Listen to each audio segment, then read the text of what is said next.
Any other public comment? Mr. Coleman.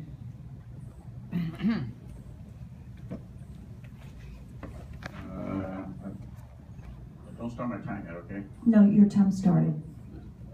Somebody moved this microphone and it's not right.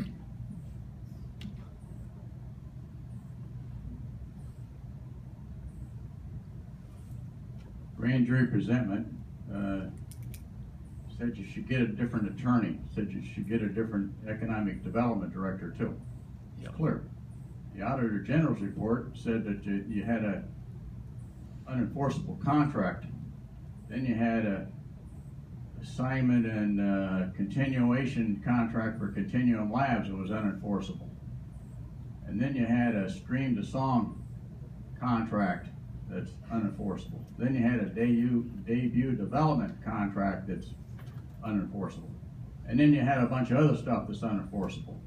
And now you want to go out and hire some more attorneys. Then you got a Mr. Harris retained attorney. And then you got a Mr. Putterbauer retained attorney. And you got a bunch of other attorneys coming over here. And you got attorneys flying out of the windows. And now you're going to do RFPs for more attorneys.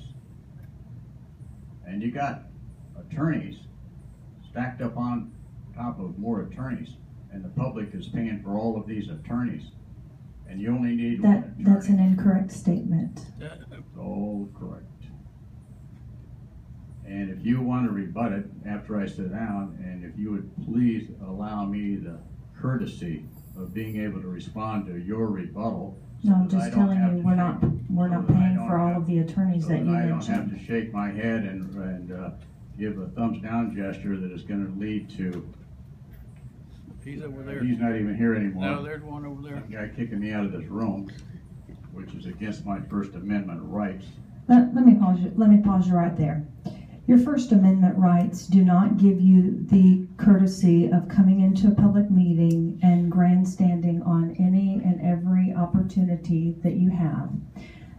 The outline of the meeting is that we are going to have professional discourse and dialogue with the public and take all input, and we want to hear what the public has to say in regards to the issues at hand. But we do not and will not permit acting out and being inappropriate and facial gestures and hand gestures that are disruptive to the meeting. So I just want to caution you about your throwing around the First Amendment right. That is not a right that you have to exercise your freedom of speech in a government meeting. I don't have the right to walk into Tallahassee while they're in session and say whatever I want to say, and you do not have the right to come to the podium and say whatever you want to say. The expectation is that you keep your comments, you have the ability to air your grievances, you have the ability to address the board, you have the ability to ask questions, but you do not have the ability to say any and everything that you want to say. So let's go ahead and clarify that. Now I have paused your time. You have 1 minute remaining. Thank you so much.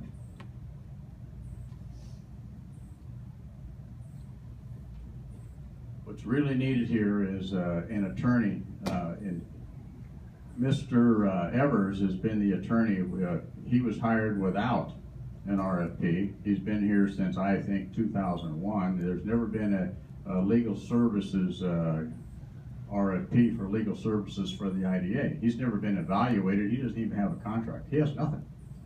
He puts in any kind of a filing for his billable services, which is unbelievable, and you just pay it. Nobody verifies anything. Unbelievable numbers. So I don't know why you're going out for an RFP to try to hire another attorney to back him up when you don't even do an RFP for his particular job, which ought to be done every year or two. I do believe that the city of Wauchula just did an RFP, which resulted in a Mr. Cloud being hired about a couple of years ago. Why isn't Mr. Evers' job put out for an RFP? I don't get it. Why isn't Mr. Lambert's job put out for an RFP?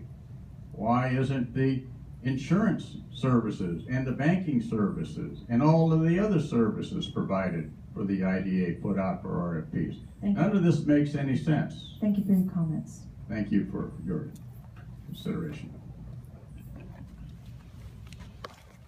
Any other public comments?